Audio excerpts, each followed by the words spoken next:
you really just have to get up every morning and give a shit about like something that 99.999% of the world does not give a shit about. I have to get up every day and focus on selling.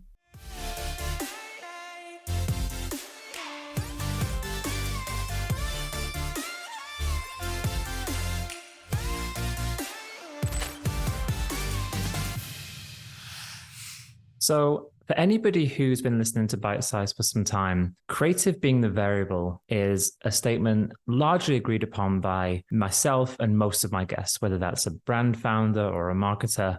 And let's break down what effective marketing is. It's images, videos, copy, structured in a way to drive an action. To develop a creative that drives action, you have to understand creative performance and use that as a feedback loop into your creative strategy, your media buying, your creative optimization teams.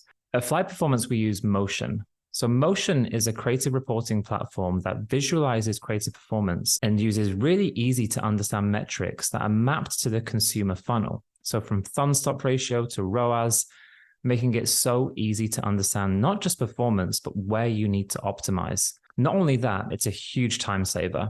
We estimated that since using Motion across the agency, we've saved our teams 2 days a week from manual data pulls, allowing them to test and analyze creative far more efficiently and get winning creatives and really help drive performance. Creative is the variable. Hey, Dan, welcome to Bite Size. We've just spent the last 10 minutes kind of getting to know each other a little bit better. I know we've been connected on Twitter for a while, or X, should I say. But great to meet you properly. Big fan of what you're building and how you're building in public as well. But for anyone who doesn't know you or what you're up to, why don't you just give a quick kind of 3 to 5 minute career story of where you started and what you're currently doing now? Yeah, Daniel, thanks for having me on. As you said, it's been fun to get to know you a little bit on X over the last couple of weeks to months, and excited to be on the podcast, which I learned is a pretty big podcast in our initial 10-minute conversation here. Dan McCormick, founder, CEO of creates a modern creatine brand. Our first product was the Creatine monohydrate gummy. We sell it in a variety of different flavors and kind of packages.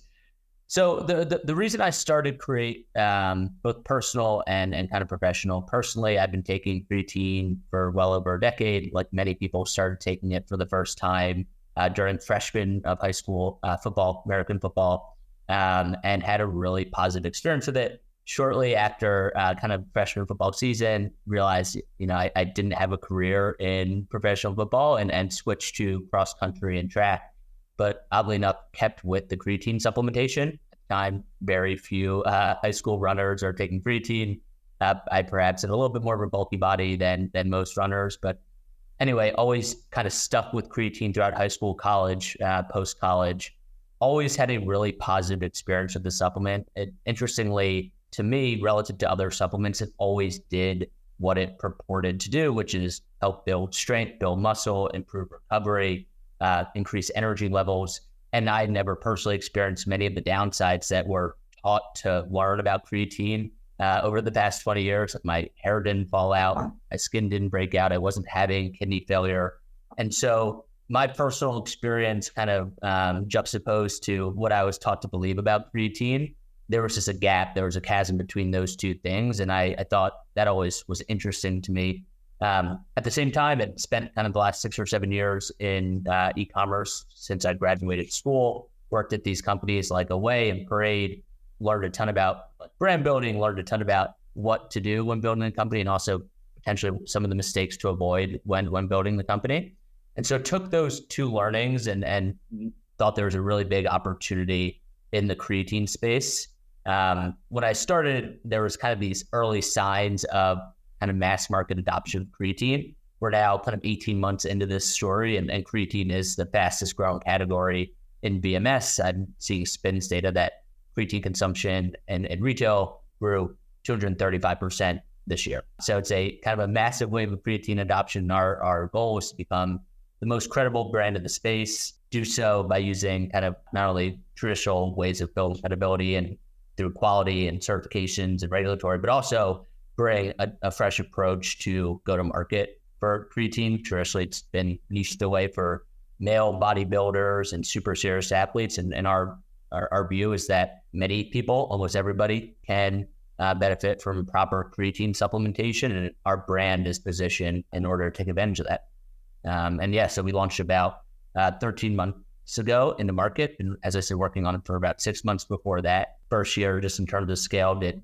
just about $5 million, not fully profitable, but contribution margin profitable. And we are today a predominantly e-commerce business, so selling on D2C and Amazon and a few other digital retailers, but hope to share in the coming months our transition to an omni-channel brand. Amazing. You mentioned that part of your background, you've always been in e-commerce and worked at some other big brands, and you learned like how to build a brand, some of the upside and things that were working well, but also some of the things to avoid. What were the one or two things that really stood out to you that you took into your journey when building Create? Yeah, so those two companies, Away and Parade, for those that are not aware of those companies, Away basically invented the four-wheel rolly smart suitcase back in like 2015, 2016, grew to hundreds of millions of dollars of revenue, basically on one-time purchases back in kind of the late 2010s. Massive business, was valued at like $1.4 billion at its height. They just had a really strong perspective of what the brand meant and how they showed up in the world.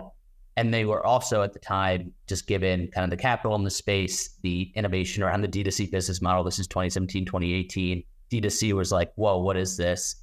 They were able to attract a ton of smart people to the company. And so I built a really strong network from that experience. Parade in many of the same ways, really strong brand, knew exactly who their customer was. I think had a really strong view of like how they wanted to show up in the world. And so both of those companies just like really strong brand builders and kind of world builders in that sense.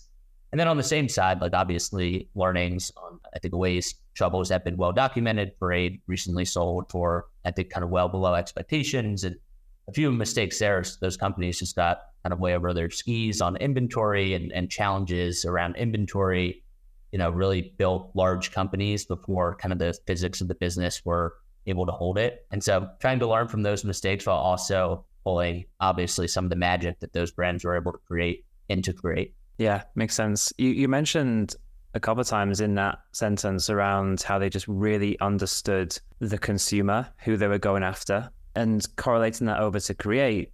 And being someone who grew up in gyms, doing sport, boxing since I was young, went through a phase of, I'd say, being a bodybuilder. I got pretty jacked, and I was taking creatine at the time. I'm not anymore. Creatine's been around for a long time. So knowing your consumer, but also knowing that you want to try and change the atypical consumer of creatine, how have you gone about doing that through either your marketing, your messaging, or your overall branding? Yeah, so I think exactly like to kind of base that answer, who Away's customer was kind of like a 32-year-old millennial living in a coastal city that was perhaps an early adopter of like Instagram power usage back in 2017, 2018. Parade's core customer was a dime square, kind of like 21-year-old girl that dropped out of NYU, right? And so they had a really strong view of who that customer was. Of course, that probably made up like 5% of the actual customer base. Like you build this aspirational customer, you serve that really strong 5%. But of course, if you have to kind of scale mass market beyond that. For me, we're not going after the bodybuilders. We're not going after kind of the gym shark culture. That is not who our core customer is. And frankly, that's not who I am. I never was a bodybuilder. I was never a super serious athlete. I'm someone that goes to the gym 5 times a week. I work out between 45 minutes to an hour every day. I'm always in really good shape. I care about what I'm putting in my body. I take health and wellness seriously, but I'm not, putting up YouTube videos around benching 400 pounds. And there are brands that are totally geared around that customer. That is not Create. Surprisingly, for a creatine brand, about 50% of our customers are female, and the distribution of age is pretty evenly distributed between 18 years old to 65 years relative to other D2C brands. So we really we don't have as strong as like a core customer other than people that take their health and wellness seriously and are looking to try new things when it comes to supplementation. And I think the delivery method, as you mentioned as well, I mean, obviously the overall branding, it's obviously clear that was the intention going into it. It's not for that Gymshark. And typically I don't know if it's necessarily completely new, but the delivery method, rather than being in like a pre-workout shake or a powder, I think that's probably a big part of it as well, right? In terms of tapping into a different type of demographic who doesn't want to be downing dry scooping powder at the gym at the water fountain. Yeah, exactly. From a delivery perspective, the gummy, we went pretty heavily from Goli on this, right? They took apple cider vinegar, a compound that very few people take in liquid form today as a percentage of total population, put it into a form factor that's delicious, convenient, can easily be stored in your kitchen, is not messy, can travel with it. And suddenly they go from basically launching in 2018 to a $200 million business in 2020. So we had evidence that like the form factor is able to take these compounds that are otherwise kind of hard to build into a routine and explode it. For us, additionally, we had all the baggage of Creatine white powder, NL Explode, if you know that brand back from the mid 2000s, all the intense like cocaine looking Creatine powder brands of the last 20 years. We had that baggage as we were starting this brand. And so the gummy is a really interesting way to juxtapose towards those or against those more powder-based brands. And so, yes, like the core reason that it's in the gummy is that people enjoy taking gummies, and because they enjoy taking gummies, they'll take the gummies more consistently. Because they take the gummies more consistently, they'll have better results with creatine supplementation because you need to be taking it 5 to 7 days a week. But separately, it is just juxtaposed to kind of the 2020 or the 2000s gym bro culture that is so associated with that white creatine powder. You mentioned your consumer ranges from kind of 18 all the way up to, did you say 65? So really broad. Have you learned that after the fact, or was that your target consumer group? Yeah, no. So I went on and on about how Away and Braid really knew their customer. I actually took a pretty different approach when building this. I let Meta help us find who our core customer was.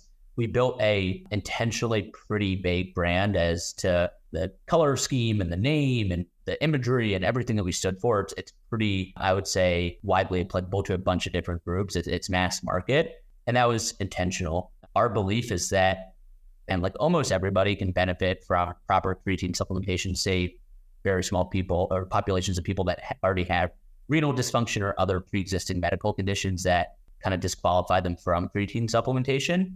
There's just such a full body of research around who creatine is safe and effective for, everything from high school athletes all the way up to people that are elderly populations that are dealing with Alzheimer's and Parkinson's and other neurodegenerative diseases, and everything in between, which is a challenge, right? You have something that's good for everybody, which makes it marketing it. If it's good for everybody, it's almost good for nobody from a marketing perspective.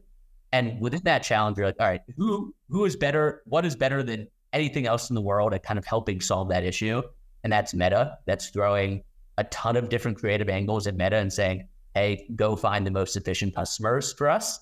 And so we still do that today. I would say we started to narrow in a little bit on like call it 35 to 45-year-old men and women, but we're a year into it and that could change over time. Yeah, that's really interesting because we in the performance marketing world, we know that obviously creative is the variable and Meta will find the target customers, but then how you craft that specific messaging to try and find different cohorts of potential customers, so that you went broad on everything and then have probably, correct me if I'm wrong, to your point, learn, well, who are the different demographics, and therefore you can start creating that creative and messaging and content that speaks specifically to where you're seeing the best performance. Yeah, exactly. So it's not like we didn't have a perspective on who this may work for, right? Like an early thesis was that, TikTok gym girls are going to love this product. So we seeded hundreds of TikTok gym girls, but the brand was not necessarily geared towards them. So when we found out that, hey, this might actually not be the best customer for us, it wasn't totally off brand to then go, oh, also maybe let's test 45-year-old gym dads that are getting back into the gym for the first time in like 10 years. And so the brand was just kind of flexible enough that we were able to test into different populations, and it allows us to continue to test in different populations. And where you're at now, you mentioned, that's some pretty rapid growth that you achieved. What were the foundational kind of marketing philosophies and tactics? What really worked for you in addition to the testing you're talking about on Meta? Was it TikTok spend? Have you done large influencer pushes? Like maybe there's more than one. What was the biggest catalyst to growth? I would say like breaking it down between acquisition and retention. The acquisition doesn't work without the retention. So we're a subscription business, or subscription's at least a big part of our business. About 40% of our revenue on a daily basis is just recurring revenue. And so that gives us a lot of room to play with on the acquisition front. Where we found, and this isn't going to be like the most exciting answer for your audience perhaps, but like Meta is the most efficient use of our incremental dollar still to this day. Not like we're super scaled. We probably have a few $1 million a month until we start to hit that ceiling and need to start optimizing for even other objectives on Meta before we even think about other channels. And yeah, we test in a little bit to like TikTok, and we of course play on Google, but Meta really is the major engine of acquisition growth today.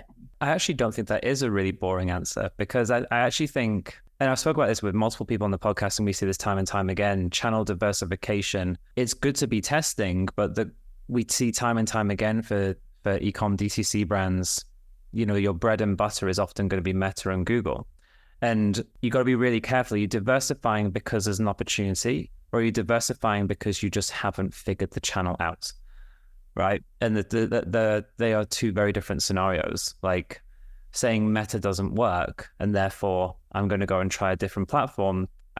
I would argue you just haven't figured out the dynamic of creative landing pages, messaging, and everything else, and maybe even just fundamental media buying to support it. So I think that's a really good reminder, actually, to people listening that Meta does still work. You've got to find the variables for your brand that are going to work on the channel before thinking channel diversification is going to solve all my problems because Meta's not working for me anymore. Right. And there's some products where the physics of that product or that brand don't necessarily lend itself super well to Meta today. Mattresses being a pretty good example. Like you have to have pretty high intent. It's not like you just see a Casper ad today on Meta randomly cold and go buy a mattress. Back in 2015, when CPMs were, very cheap, that math did work. But today, given how expensive everything's becoming, mattresses, the customer's already in the funnel for some other reason from demand not created on Meta. And so those brands invest in Google and other kind of like research-driven, search-driven channels. But for brands that if your product has the characteristics that it should work on Meta, I would go as far to say that if it doesn't work on Meta, you have pretty big issues. It's not like you're going to be able to take that to TikTok paid and be able to scale that on TikTok paid. Yes, you may be able to scale it on TikTok organic for whatever reason, but on TikTok paid, if it's not scaling on Meta, likely will not be scaling on TikTok paid. Yeah, agreed. Having worked with quite a lot of supplement companies myself, influencers and creators were typically a really huge part of that, both organic, driving that kind of top of funnel awareness and leveraging within paid. What's been your approach with working with influencers and creators? Yeah, so we don't have any macro influencers associated with the brands. I think when you do look at the successful supplement companies today, they've all done a really good job of eventually working their way up to the Hubermans and the Rogans and the Atias and those types of guys. At Bloom also has some macro influencers supporting them as well. For us, we work with folks that have anywhere between 75,000 to basically 500,000 followers. And we work with them in a pretty standard manner. And there's variables that change within each relationship, but essentially we get them on, call it a 3-month initial retainer. We're paying them, somewhere between $500 to $3,000 a month. And as part of that retainer, they're posting, 1 or 2 collab reels a month on Instagram. They're putting up a bunch of stories. Importantly, they're delivering us an ad package. So this is content that doesn't need to go up on their feed, but is content created with the express purpose that we're going to have an editor cut it into an ad that's optimized for Meta. And so we're basically able to amortize that monthly retainer costs across a bunch of different marketing activities, whether it's in-feed posts, stories, paid performance creative, affiliate, all these different things. And so that's been our approach. We probably have 15 to 20 people active at any given time, actively producing content. We're constantly testing new people and people that generally connect with. We try to use that as a lever to testing into new populations of people. So we'll have Brian Mazza, who's a hybrid athlete, really speaks to kind of that 38-year-old guy that's aspirationally wanting to get in shape, or we'll have, a Nikki Font is one of ours who's maybe a 24-year-old gym girl that like kind of her entire life is geared around wellness and gym routines and the supplements that she's taking. So yeah, it's an interesting way to kind of test into populations and where we should double down on creative. How much do you provide detailed scripts and scopes and shoot this in this way and say this and say that versus you've got creative flexibility because we're going to chop it up and edit it in our own way post anyway for the use within ads? Yeah, the latter. We obviously send like an FAQ to folks around like main talking points, but essentially we say, you're the creator. We know your audience is going to resonate with. We don't want this to come across as inauthentic. And honestly, if we have a script and we send that to 10 different people, we're going to get back content that's not that diverse. And so we'd rather kind of that diversity of content give us a bunch of different angles that we can then cut into ads or content. Yeah, makes sense. There's two sides of the coin on that one. It seems, from what I see, different marketing teams and marketing people talk about whether it's you need to be really prescriptive and say this, say that, otherwise the quality is not going to be good. I think that's probably more so for mass creator versus where you're working with consistent people over time, and the vetting process is a bit different when you're holding people onto retainers, as you mentioned you are. Yeah, if I'm paying $60,000 for one Instagram post with like a macro influencer, I'm going to want to have a little bit more creative control than a creator that I'm getting, a few deliverables of content a month from. Yeah, exactly. You mentioned subscription obviously is a big part of the business and how that ties into your initial customer acquisition costs on Meta. Talk a bit more about the challenges of getting, because subscription is the holy grail for many brands. It's not just that easy that, well, everyone who purchases, they're going to want to subscribe. Talk to me a bit more about maybe just your setup there and how you've gone about driving that kind of adoption to your subscription program. Yeah, I mean, I think it first starts with the product that we're selling. It's a product that's geared towards habitual daily use. Creatine, you're supposed to take it every day. I think best practice today would be that you're not supposed to cycle on and off of it. And so it's something that you can really build into your daily routine. And so that is just geared tremendously well towards a subscription model. There's tactics that we can use to kind of make the subscription offering more attractive than a one-time purchase. That's a traditional 10 to 15% discount, free shipping, additional perks when subscribing, defaulting towards subscription on landing pages versus one-time purchase, ensuring that the order because it's a subscription, a bunch of those kind of e-commerce tactics. But again, I think it all goes back to the product is actually geared towards a subscription, whether it's monthly or if you're buying on a quarterly basis and getting a 3-month supply at once.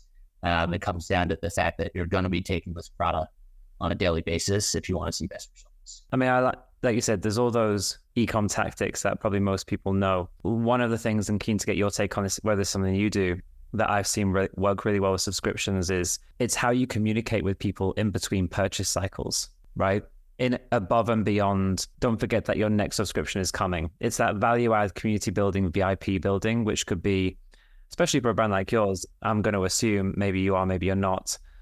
Workout inspo, workout ideas, like health and fitness. Do you see what I mean? It's like keeping those customers engaged, but also within their subscription, that value add in above and beyond just, I think what many default to is, well, get them in. Okay, great. They're going to purchase. We've got them. I wish it was that easy. Yeah, exactly.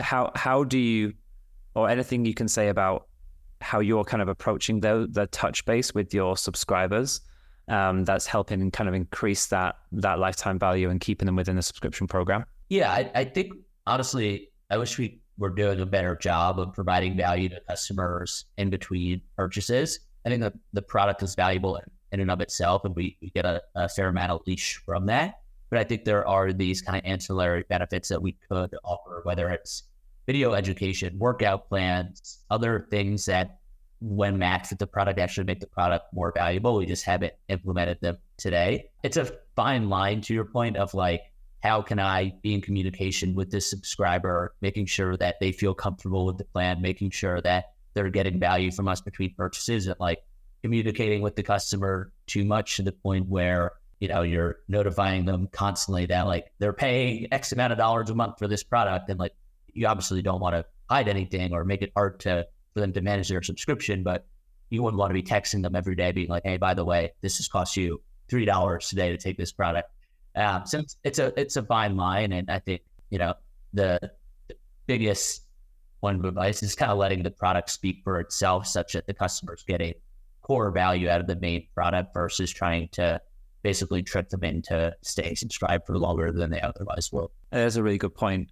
I think not thinking subscription is, oh, I've caught them, or trying to trick them into something that they don't actually want is never the goal. And it all comes down to the value of the product and how much they like it. At the end of the day, you can almost do anything within these tactics, but if they don't ultimately use and see the benefits of the product, they're probably not going to stay subscribed. And it's a very obvious thing to say, and every brand owner, founder, everybody who's been on this podcast says, but the number one retention tactic is having a great product. If you have a great product, everything else is just supporting in their loyalty and experience with the brand, right? And so in our first year, certainly had a bit of a learning curve on getting the product 100% dialed in. And the biggest drops in retention were when we'd have a week-long period where it was extra hot and our product was not perfectly formulated at the time to be heat resistant. And for 7 days, all of our subscribers were getting melted product.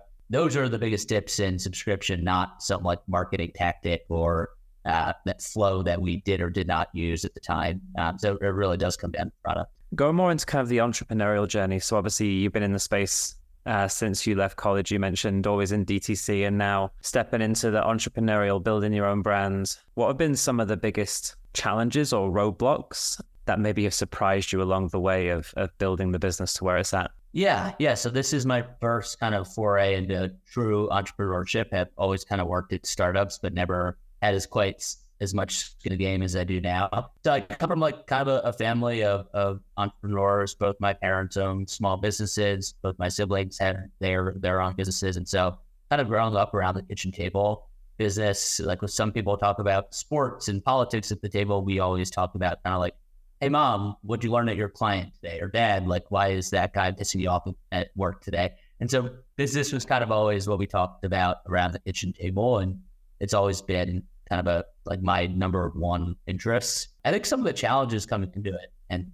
this is nothing novel to anyone that does this, but you really just have to get up every morning and give a shit about something that 99.999% of the world does not give a shit about. I have to get up every day and focus on selling Creatine gummies and be more focused on selling Creatine gummies than anyone else in the world could rationally be willing to care about at that level. And so just the consistent daily dedication to one specific topic is how these businesses, at least in the early stage, before we're able to build the machine, kind of the self-fulfilling machine, how these businesses move forward. So I'm on day 600 of really, really giving a shit about Creatine gummies, and basically the business only moving forward insofar as I care about Creatine gummies on any given day.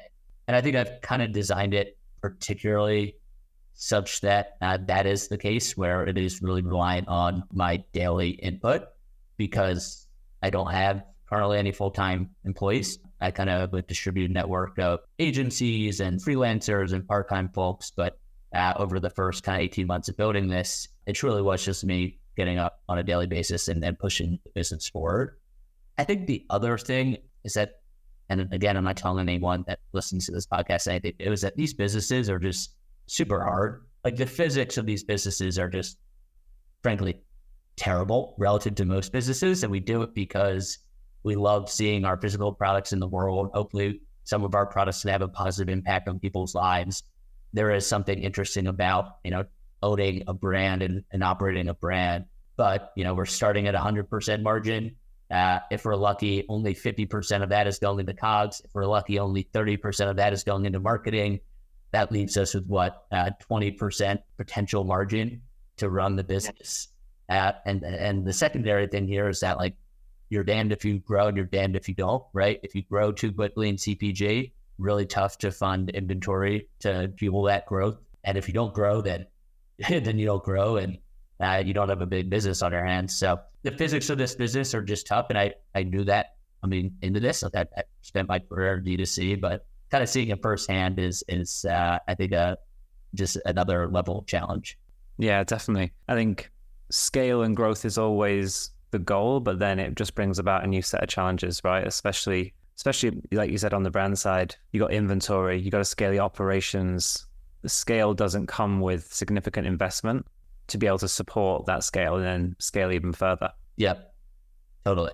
What are your predictions for 2024? Whether that's marketing or consumer, when you sit here and think of the year ahead, what are some predictions you have, and just in terms of what you think is going to be some of the key trends this year? So I'll stay away from macroeconomic predictions because, what do I know? But I do think that these businesses are pretty exposed to macro conditions, sometimes positively. Like when the economy's bad, big brands are pulling out of meta spend, and that's actually good for low brands. So not saying it's all positively correlated, but there are macro conditions here that we should all be aware of. I would say, more specific to kind of the scale brand that I think, we'll continue to see both Meta and TikTok, and I think probably YouTube at some point, Google, YouTube, just close the gap between ad and transaction. So we're already seeing that with TikTok Shops. I think Meta Shops it's growing, and it's only going to become more important. The product is totally under optimized today. For example, like you can't do subscriptions on Meta Shops, right? That's a huge barrier for a brand like mine to truly invest in it. That'll change over time. Commerce on YouTube makes all the sense in the world, right? You're watching a video, they're talking about a product, it should be one click to purchase. If they don't have that already, and I think they will. And then you're seeing tools like Format that are kind of like closing that gap as well. So yeah, I think just add to transaction, that gap is going to close. I think we'll start to see, influencers, creators are going to become continuously more important to brands. But I think challengingly, as that importance grows and as more and more creators they recognize their power with some of these brands, it's going to be interesting to see where the true value accrues. Like if Jake Paul and KSI were starting a new brand today, the economics for the non-celebrity operator, that brand would be so bad, right? Like they know their value now, right? And that's at the largest scale, but I think that all trickles down to all influencers. The price of influencers is going to go up because it's just become super apparent that if you have a trusted audience, you're so valuable for these brands, and thus the prices will rise. Those are kind of two key marketing ones. It'll be interesting to see like what TikTok looks like in the US in the next couple of years. I think a lot of that will hinge on the 2024 election, which again, I have no business speaking about, but it's funny how all these kind of macroeconomic and political events and trickle down and impact small brand owners like me. Yeah, it's one of those things, isn't it? It does have an impact, but you never want to place blame on anything that happens within your business on something that is macro, but it does still have an impact. Totally. Yeah. Totally. And what are you most excited about for the brand this year? What's coming? Is there anything you don't have to tell anything that you're not happy sharing, obviously, but you mentioned potentially retail, some announcements. Is like, what are you most excited about for the brand? Yeah, I think our retail footprint, our ground game is going to get a lot sharper over the next 12 months. We've historically kind of lived in bits in the cloud as an e-commerce brand, and I think we'll start to show up in the real world in more instances over the next 12 months. So I'm excited about that. Frankly, that's a totally new game to me. So from a personal perspective, I'm excited to learn that side of retail CPG. And I think like this is something I struggle with and think about all the time, is like keeping the main thing.